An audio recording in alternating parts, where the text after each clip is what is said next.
जे गगन में बहके पवन में हर एक मन में सद्भावना।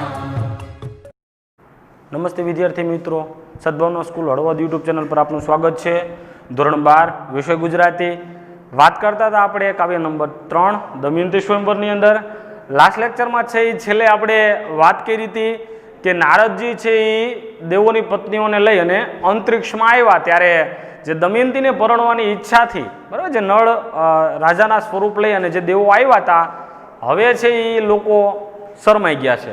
ત્યાં સુધી છે આપણે જોયું હતું અને દેવોને પણ ખબર પડી ગઈ હતી કે આ કાર્ય કોનું? નારદજીનું છે। ત્યાંથી આપણે આગળ સ્ટાર્ટ કરીએ। કન્યાએ દીઠી દેવાંગના એમ જાણીને માંડ્યા વના અમે અલ્પજીવ કરૂપ તમો ભારે ખર ભવના ભૂપ। કન્યા એ દીઠી દેવાંગના, કન્યા એટલે જે દમયંતી છે એ દમયંતી એ દીઠી, દીઠીનો અર્થ થાય શબ્દોની સમજૂતીમાં આપણે દીઠી બરાબર, તો દીઠીનો અર્થ થાય જોઈ। કન્યાએ જોઈ દેવાંગના, દેવાંગના એટલે કે દેવોની સ્ત્રી, દેવોની જે પત્ની હતી ઇન્દ્રાણી અને આદિ જે દેવોની પત્નીઓ આવી હતી બરાબર, તો એ દેવાંગનાઓને જોઈ અને પછી એને જોઈ અને એમ જાણીને માંડ્યા વના, વના એટલે કહેવાય ને કે આજીજી કરવી, વિનંતીઓ કરવી, કાલાવાલા કરવા જેને આપણે કહી શકીએ બરાબર। તો એણે છે એ આજીજીઓ કરવા માંડી। શું કે અમે અલ્પજીવ કરૂપ, દમયંતી પોતાને કેવી કહે છે? અલ્પજીવ। દેવો તો આપણે એવું જાણીએ છીએ કે ભાઈ અમર છે, પણ અહીંયા મનુષ્ય છે એટલે અલ્પજીવ, થોડાક જીવવાળા કે ગમે ત્યારે મૃત્યુ પામે। તો દમયંતીએ કીધું કે અમે અલ્પજીવ અને કરૂપ, કદરૂપા છીએ। દેવાંગનાઓ તો સ્વરૂપવાન હોય એટલે અહીંયા દમયંતીએ એવું કીધું કે અમે એક તો અલ્પજીવ છીએ, કરૂપ છીએ અને તમો ભારે ખમ ભવના ભૂપ, તમે તો આ જે સંસાર છે એના ભૂપ, મહાન રાજા છો બરાબર। ભૂપ એટલે રાજા, નરેશ એટલે રાજા। તો એણે એવું કીધું કે અમે અલ્પજીવી કરૂપ છીએ અને તમે ભારે ખમ ભવના ભૂપ એટલે કે આ સંસારના રાજા છો। હવે અમો જમ જરાથી ત્રાસીએ પૂજનિક તમને ઉપાસીએ।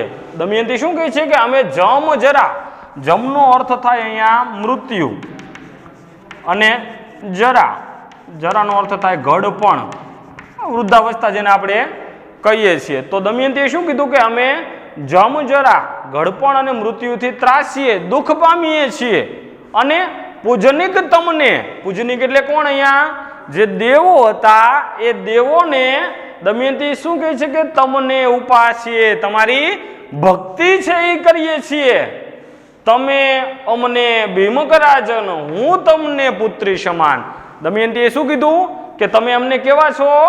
ભીમક રાજન, તમે તો અમારા રાજા ભીમક જેવા છો અને હું તમને પુત્રી સમાન છું, એટલે કે હું તમારી દીકરી છું। હવે જ્યારે દમયંતીએ આવું કીધું બરાબર ત્યારે શું થયું કે એવું કહીને ભર્યા ચક્ષ લાયજા દેવ થયા પ્રત્યક્ષ। શું વાત કરી દમયંતીએ કે આકાશમાં આવેલી જે દેવાંગનાઓ હતી એ દેવાંગનાઓને એને જોઈ અને એને આજીજીઓ કરવા લાગી કે અમે અલ્પજીવી છીએ, કરૂપ છીએ, તમે આ સંસારના મહાન રાજા છો, એ ઉપરાંત કે અમે મૃત્યુ અને ગળપણથી છે એ ત્રાસીએ છીએ, તમે પૂજવા યોગ્ય છો, તમે અમારા રાજા ભીમક જેવા અને હું તમારી પુત્રી સમાન છું। આવું દમયંતીએ છે એ કહ્યું અને ભર્યા ચક્ષ, એની આંખોમાં છે એ શું? ચક્ષ એટલે આંખો અને ભર્યા એટલે અહીંયા આંસુ આવી જવા। દમયંતીની આંખમાં છે એ શું આવ્યા? આંસુ આવી ગયા અને લાજ્યા દેવ થયા પ્રત્યક્ષ, લાજ્યા એટલે શરમાણા બરાબર, દેવો છે એ શું થયા? શરમાણા અને થયા પ્રત્યક્ષ, પ્રત્યક્ષનો અર્થ થાય પ્રત્યક્ષ બરાબર। જે પોતાનું મૂળ સ્વરૂપ છે એ મૂળ સ્વરૂપમાં છે એ દેવો પાછા આવી ગયા, એટલે કે શરમ લાગી દેવોને। જે રીતે દમયંતીએ છે એમને આજીજી કરી કે તમે અમારા પિતા ભીમાક સમાન છો અને હું તમારી પુત્રી સમાન છું, એટલે દેવોને શરમ થઈ અને એ પોતાના મૂળ સ્વરૂપમાં છે આવી ગયા। ઇન્દ્ર વરુણ વહની જમરાય સોયભો મંડપ, જય જય થાય. જે ચાર દેવો હતા, ઇન્દ્ર, વરુણ, અગ્નિ અને જમરાય એટલે કે યમરાજા, બરાબર, આ ચારે દેવોથી છે એ મંડપ શોભ્યો. મંડપ છે એ શોભાયમાન થઈ ગયો અને જય જય થાય. દેવોનો મંડપમાં શું થવા લાગ્યો? જય જયકાર થવા લાગ્યો. હવે નળને થયા તે તૃષ્ટમાન, દેવ કહે માંગો વરદાન. નળને થયા તૃષ્ટમાન, જે રાજા નળ છે એને પેલા દેવો શું થયા? તૃષ્ટમાન. તૃષ્ટમાન એટલે કે પ્રસન્ન. પેલા દેવે રાજા નળને પ્રસન્ન થયા અને કીધું કે માંગો વરદાન. હે રાજા, તમે છે એ શું વરદાન માંગો. બે વર આપે સુરરાય, સહેજે નળનું સરયું કાંઈ. કેટલા વરદાન?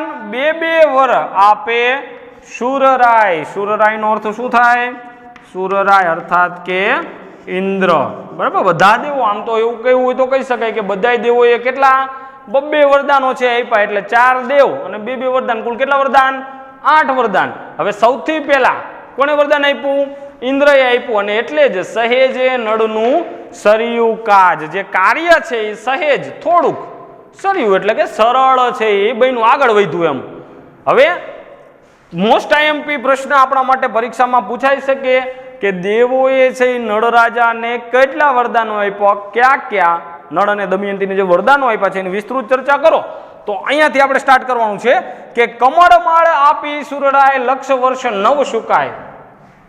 અશ્વ મંત્ર આપ્યો રજન, દિન એક હિંડે સત જોજન. શું કીધું? કે કમળમાળ આપી સુરરાય. સુરરાય એટલે આપણે વાત કરી કોણ? દેવરાજ ઇન્દ્ર.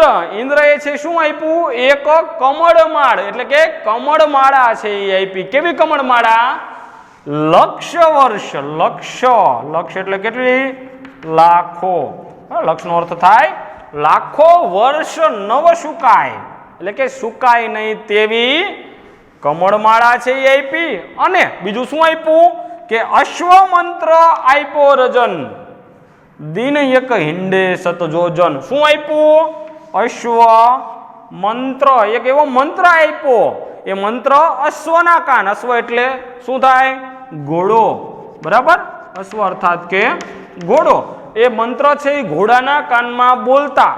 દિન એક હિંડે, એક દિવસમાં કેટલા? સત જોજન. સત એટલે 100 અને જોજન, જોજનનો અર્થ થાય 8 કિલોમીટર. કેટલું થાય? 8 કિલોમીટર એટલે કે એક દિવસમાં કેટલું થયું? 100 ગુણ્યા 8 એટલે કે 800 કિલોમીટર જેટલું અંતર આપણે એવું કહી શકાય. પણ આપણે શું કહીએ કે એક દિવસમાં 100 જોજન જેટલું અંતર કાપે એવો એક અશ્વ મંત્ર આપ્યો. આ વરદાન કોણે આપ્યું? ઇન્દ્રએ. એક કમળમાળા આપી કે જે લાખો વર્ષો સુધી ન સુકાય, અને બીજું એક અશ્વ મંત્ર આપ્યો. એ અશ્વ મંત્ર ઘોડાના કાનમાં બોલતા. ઘોડો એક દિવસમાં 100 જોજન જેટલું અંતર છે એ કાપે. આગળ કહે અગ્નિ નહીં દાજે તુય, જહાં સમરે તહાં પ્રગટું. અગ્નિના વરદાનો શું છે? કે કહે અગ્નિ, અગ્નિએ કીધું કે નહીં દાજે તુય, તું છે એ દાજીશ નહીં, એટલે કે અગ્નિ તને દજાડી શકશે નહીં. અને જહાં સમરે, જહાં એટલે કે જ્યાં, જહાંનો અર્થ થાય જ્યાં. જ્યાં તું મને સમરે, સમરે એટલે કે યાદ કરે. જ્યાં તું મને યાદ કરે, તાહાં, તાહાંનો અર્થ થાય ત્યાં. શું કીધું એને? કે જ્યાં એક તો પોતે છે અગ્નિમાં દાટશે નહીં, અને બીજું કે જ્યાં તું મને યાદ કરીશ ત્યાં પ્રગટું હું, ત્યાં હું પ્રગટ થઈશ. પછી ધર્મ કહે ભોગવે રાજ ભોગ, ત્યાં લગી નહીં પુરમાં રોગ. ધર્મે શું વરદાન આપ્યું? કે ભોગવે રાજભોગ, જ્યાં સુધી તું તારું રાજ્ય ભોગવીશ ત્યાં લગી. લગી એટલે સુધી, લગીનો અર્થ થાય સુધી. તો એને કીધું કે ત્યાં સુધી નહીં પૂર. જોજો પૂર છે, આ દીર્ઘ છે. હસ્વ હોય તો પૂર એટલે પેલું નદીમાં આવે એ પૂર, પણ જો દીર્ઘ હોય તો પૂરનો અર્થ થાય નગર.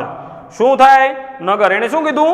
ધર્મ એટલે કે જે યમરાજા છે, યમરાજાએ કીધું કે જ્યાં સુધી તું રાજ ભોગવીશ ત્યાં સુધી તારા નગરમાં, પૂર એટલે નગર, નગરમાં છે રોગ નહીં આવે. અને જે કરશે તારી કથા વાંચના તેને ન હોય જાચ જચના. બીજું વરદાન શું આપ્યું ધર્મે? કે જે કરશે તારી કથા વાંચના, જે તારી કથાનું છે એ વાંચન કરશે, કથા વાંચન એટલે કે કથાનું વાંચન કરશે, તેને ન હોય જાચ જચના. બરોબર, જાચ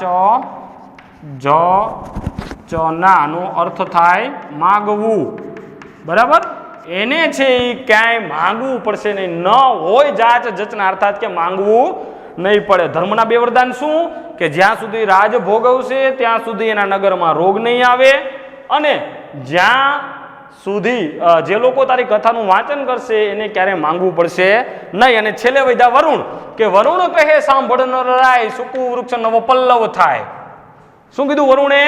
કે સાંભળ નળ રાજા, કે સૂકો વૃક્ષ નવ પલ્લવ થાય. જે વૃક્ષ સૂકું છે, સુકાઈ ગયેલું છે, એ નવ પલ્લવિત થઈ જશે. ટૂંકમાં લીલું, જેને આપણે કહીએ છીએ. બરાબર, નવ પલ્લવનો અર્થ થાય લીલું. તો એ નવ પલ્લવિત થઈ જશે. અને સમર્યું જળ ઉપજે તત્કાળ. સમર્યું એટલે યાદ કરેલું. બરાબર, તું યાદ કરીશ તત્કાળ, તરત જ. તત્કાળનો અર્થ થાય તરત જ. તું તરત યાદ કરીશ, તરત જ છે એ શું ઉપજશે? જળ છે એ ઉપજશે. આઠે વર પાયમો ભૂપાળ. આ આઠે વરદાન છે કોણ? ભૂપાળ એટલે કે રાજા. કોણ? નળ રાજા છે એ આઠે વરદાન છે એને પ્રાપ્ત કર્યા. અને પછી છેલ્લે દમયંતીને આપ્યો વર અમૃત સ્ત્રવ્યા હજો તારા કર. ચારે દેવોએ મળી અને દમયંતીને શું વરદાન આપ્યું?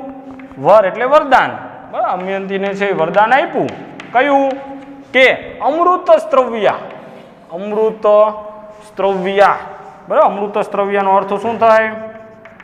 અમૃત સ્ત્રવ્યા એટલે જેના હાથ સ્પર્શ થતા મૃત જે વસ્તુ છે એ કેવી થઈ જાય?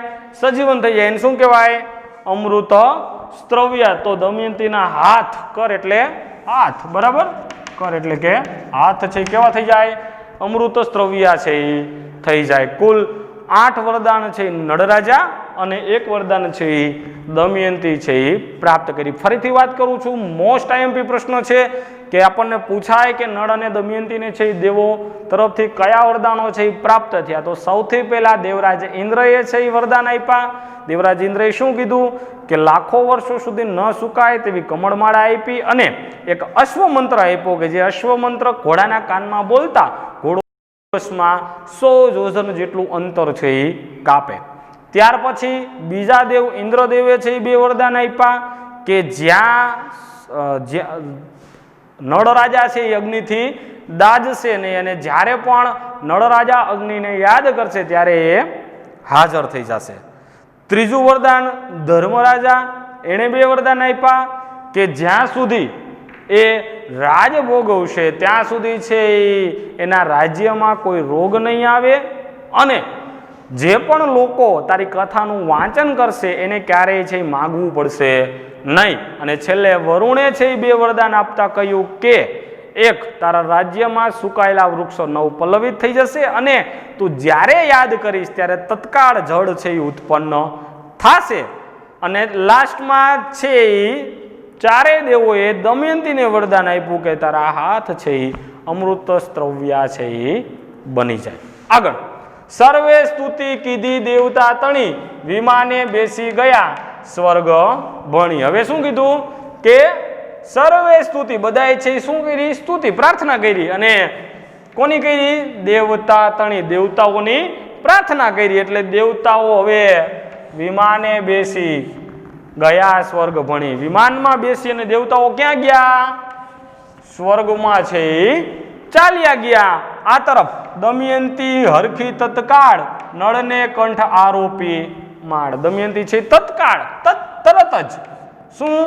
હરખી, હરખાઈ ગઈ, ઉત્સાહિત, આનંદિત થઈ ગઈ અને નળને કંઠે આરોપી માળ, નળના ગળામાં છે એ પેલી વરમાળા છે એ પહેરાવી. દમયંતીની જે મૂંઝવણ હતી, બરાબર, સ્વયંવરની અંદર જે દેવો નળનું સ્વરૂપ લઈને આવ્યા હતા, હવે દેવો મૂળ સ્વરૂપમાં આવ્યા.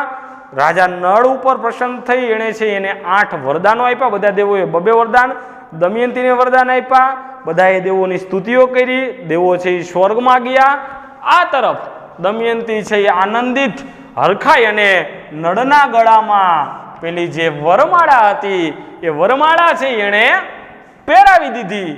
સાધુ રાજા સર્વે રહ્યા અદેખવા ઉઠીને ગયા. શું કીધું? સાધુ. સાધુ એટલે સજ્જન લોકો અને જે રાજાઓ હતા એ રહ્યા અદેખવા. અદેખવાનો અર્થ થાય ઈર્ષાળુ. બરાબર? જે જોઈ ન શકતા હોય સારું એને શું કહેવાય? અદેખવા. બરાબર? તો એને કીધું કે અદેખા જે લોકો હતા, ઈર્ષાળુ જે લોકો હતા, એ ઉઠીને ચાલ્યા ગયા. સાધુ અને સજ્જન જે રાજાઓ હતા એ રહ્યા વરકન્યા પરણ્યા રીત કરી. વરકન્યા એટલે કે નળ અને દમયંતી પરણ્યા, એમના લગ્ન થયા. કેવી રીતે? રીત કરી. રીત કરી એટલે કે વિધિ વિધાનથી નળ દમયંતીના છે એ લગ્ન કરવામાં આવ્યા અને ભીમકે પહેરામણી ભલી ભૈરી. શું કીધું? ભીમક રાજાએ સારી એવી પહેરામણી. પહેરામણી એટલે જે વર હોય એ વરના સગા સંબંધી અને વરને આપવામાં આવતી બક્ષિસ. બરાબર? પૂછાય એવો પ્રશ્ન આપણને છે એ શબ્દ સમૂહમાં પૂછાય કે વર અને સગા સંબંધીઓને આપવામાં આવતી બક્ષિસ, તો એનો અર્થ થાય શું થાય? પહેરામણી. ભીમક રાજાએ સારી એવી જે બક્ષિસો છે એ પણ તેઓને આપી. બરાબર? આ લેક્ચર આપણે અહીંયા સુધી રાખીએ છીએ. ફરીથી આપણે વાત કરી દઈએ જે રીતે દમયંતીએ છે એ દેવોને છે એમની આજીજીઓ કરી, એમને કાલાવાલા કર્યા, ત્યારબાદ દેવો પોતાના મૂળ સ્વરૂપમાં પાછા આવ્યા અને જે વરદાનો છે એ ફરીથી ખાસ મોસ્ટ ઇમ્પોર્ટન્ટ કે વરદાનો છે એ આપણે યાદ રાખવાના છે.